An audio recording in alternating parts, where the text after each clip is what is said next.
السلام علیکم رحمۃ اللہ وبرکاتہ۔ امید ہے کہ آپ سب لوگ خیر و عافیت کے ساتھ ہوں گے۔ آپ سب کا جیلانی عثمانی پوڈ کاسٹ میں خیر و مقدم ہے۔ دنیا کے تمام چاہنے والوں کو، تمام دیکھنے والوں کو اور تمام سننے والوں کو جہاں جہاں مجھے دیکھا اور سنا جا رہا ہے، جیلانی عثمانی کا سلام قبول ہو۔ اب آپ مجھے یوٹیوب پر جیلانی عثمانی، فیس بک پر جیلانی عثمانی، ایکس یعنی ٹویٹر پر جیلانی 84390 پر بھی فالو کر سکتے ہیں۔ آپ لوگوں سے معجزانہ درخواست یہ ہے کہ آپ اپنے چینل جیلانی عثمانی کو لائک، شیئر اور سبسکرائب کی محبتوں سے نوازیں۔ آج کے ہم اپنے پوڈ کاسٹ میں ذکر کریں گے اسلام کے ایک ایسے عظیم مصنفین میں سے ایک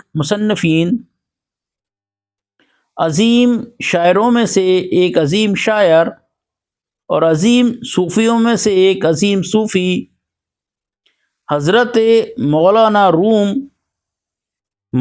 رومی رحمۃ اللہ علیہ کا۔ حضرت مولانا روم رحمۃ اللہ علیہ کا نام محمد جلال الدین، لقب اور شہرت مولانا روم اور مولانا رومی مولائے روم کے نام سے ہے۔ آپ کی ولادت بلخ شہر میں 1207 عیسوی بمطابق 604 سن ہجری میں ہوئی اور آپ کی وفات 66 سال کی عمر میں 1273 سن عیسوی میں بمطابق 5 جمیع الثانی 672 ہجری میں ہوئی، اور آپ کا مزار شریف ترکی کے شہر کونیا میں ہے۔ یہ ترکی کا سب سے بڑا شہر کونیا ہے۔ مولانا روم کے والد کا لقب بہاؤالدین تھا، وہ بھی اپنے وقت کے بہت بڑے عالم تھے۔ دنیا بھر سے مسائل پوچھنے کے لیے لوگ ان سے رجوع کرتے تھے۔ مولانا روم نے اپنی ابتدائی زندگی بلخ شہر میں گزاری اور دینی استفادہ کیا اور دنیا بھر سے علم حاصل کیا، سفر کیے، دنیا بھر کے ملکوں میں گئے اور مختلف علوم کے اندر مہارت حاصل کی، جیسے علم فقہ اور دیگر علوم کے اندر آپ نے بڑا اعلیٰ مرتبہ حاصل کیا۔ آپ کی شہرت، آپ کا نام، آپ کا کام اتنا بڑا ہے کہ سلجوقی سلطان نے آپ کو دعوت دی کہ آپ ہمارے پاس تشریف لے آئیں۔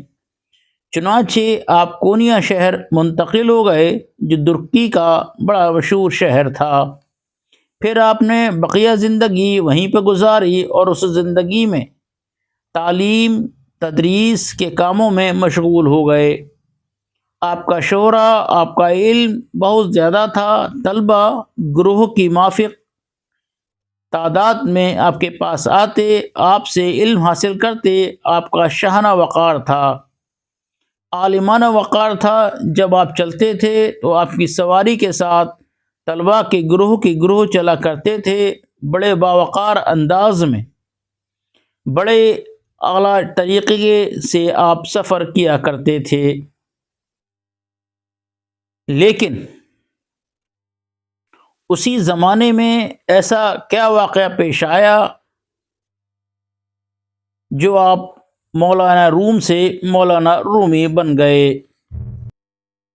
آپ ایک روز اپنے مدرسے دارالعلوم میں درس دے رہے تھے، تو مدرسے میں ایک طالب بھی تھا۔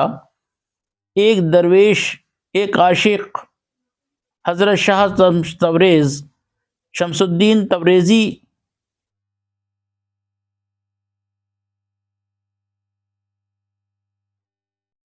یہ ملتان والے نہیں، یہ غلط، وہ شمس الدین نہیں ہیں، وہ شمس الدین سبزواری ہیں، تو غلطی سے لوگوں نے تبریزی کر دیا۔ حضرت شاہ شمس الدین تبریزی یہاں آ نکلے اور آ کر بیٹھ گئے، درس سنتے رہے مولانا روم کا۔ بڑے مستوال تھے۔ جب درمیان میں بریک ہوا، لنچ بریک ہوا، اسی وقفے کے دوران مولانا روم بھی اندر تشریف لے گئے اور طلباء بھی اپنے کمروں میں چلے گئے۔ تو شمس الدین تبریز نے قلمی نسخے جو ہوتے تھے، اس وقت پرنٹنگ پریس تو ہوا نہیں کرتی تھی، انہوں نے جو کتابیں اعلیٰ ہوتی تھیں، آپ نے وہ کتابیں اٹھائیں اور اٹھا کر تالاب میں پھینک دیں،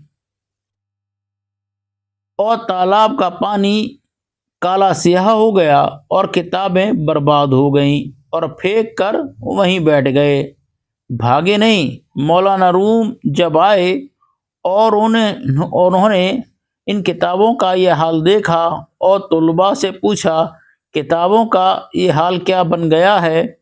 انہوں نے حیران ہو کر پوچھا یہ کیا ماجرا بنا؟ تو طلباء نے کہا حضرت یہ جو درویش بیٹھا ہوا ہے اس نے اٹھا کر پھینک دی۔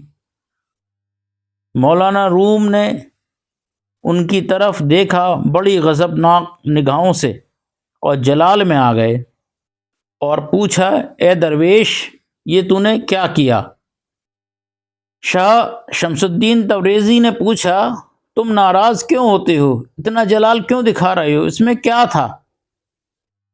تو مولانا روم نے جواب دیا اے درویش یہ وہ علم تھا جو تم نہیں جانتے، ان کتابوں میں وہ علم تھا جو تم نہیں جانتے۔ شمس الدین تبریزی مسکرا اٹھے اور بولے کیا چاہتے ہو؟ تم گھبراؤ نہیں، میں تمہیں واپس کر دیتا ہوں۔ وہ تالاب میں کود گئے اور کتابوں کو ایک ایک کر کے دھول مٹی ہٹاتے رہے، ساری کتابیں نکال کر مولانا روم کو دے دی، تالاب سے کتابیں نکالی اور دھول مٹی کی طرح جھاڑ جھاڑ کر مولانا روم کو واپس کر دیں۔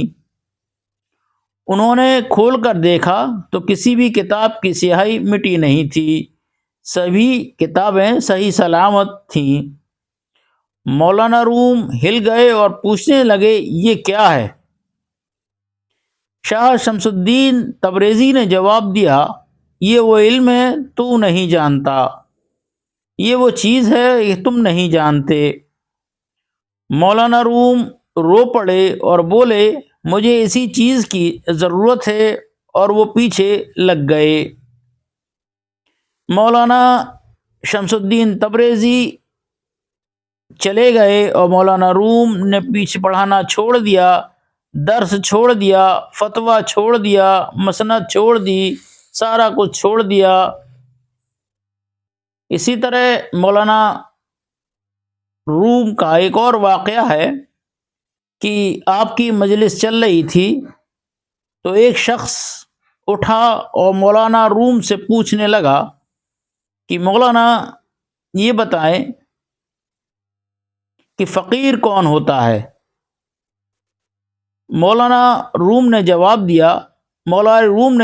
دیا وہ شخص جو سب کچھ جان کر بھی چپ ہو جائے وہ فقیر ہوتا ہے، جیسے جس کے پاس علم کا سمندر ہو اور وہ سمندر چپ نہ رہنے دیتا ہو، اور وہ سمندر موجیں مارتا ہو اور بلانا چاہتا ہو کہ بول اور ظاہر کر، دنیا کو بتا کہ تو نے کیا کیا، تو نے علم کے سمندر اپنے سینے میں چھپا رکھے ہیں، اور وہ زبان کو بند کر لے اور خدا کی معرفت حاصل گئی ہو اور زبان سے راز نہ اگلے، چپ رہے، اسے فقیر کہتے ہیں۔ امید ہے کہ آپ کو ہمارا آج کا بلاگ پسند آیا ہوگا۔ اپنا خیال رکھیے گا۔ اللہ حافظ۔